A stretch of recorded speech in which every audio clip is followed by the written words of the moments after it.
বৃষ্টিতে ভেজার পরও কারাগারে মানবেতর পরিবেশে পলক। বিস্তারিত দেখুন অগ্রযাত্রা ডেস্ক রিপোর্টে। প্রিজন ভ্যানে থাকা অবস্থায় বৃষ্টির পানিতে সাবেক আইসিটি প্রতিমন্ত্রী জুনায়েদ আহমেদ পলক সম্পূর্ণ ভিজে যান। এরপরও কারাগারে তাকে যেখানে রাখা হয়েছিল সেখানে বৃষ্টির পানি ঢুকে ফের ভিজে যান তিনি। মানবেতর পরিবেশে রাখা হয়েছে কারাগারে তাকে। 21 এপ্রিল সোমবার পলকের আইনজীবী আদালতকে এসব কথা অবগত করেন। পরে তিনি সাংবাদিকদেরও বলেন, এদিন আওয়ামী লীগ নেতা শাহজাহান খান আজও আদালতে প্রবেশের আগে ভেঙচি দিচ্ছিলেন এবং হাসাহাসি করছিলেন বলে জানান রাষ্ট্রপক্ষের আইনজীবী। রাষ্ট্রপক্ষের আইনজীবী বলেন, শাহজাহান খান আজও আদালতে ভেঙচি দিচ্ছিলেন এবং হাসাহাসি করছিলেন, কারণ এরা খুব নির্লজ্জ।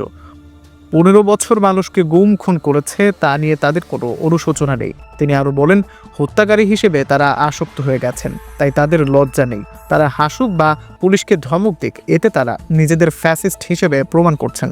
তাদের বিচার হবে, যেদিন ফাঁসি হবে সেদিনও তারা হাসাহাসি করবেন, কিন্তু সেদিন তারা এগুলোর জবাব পাবেন।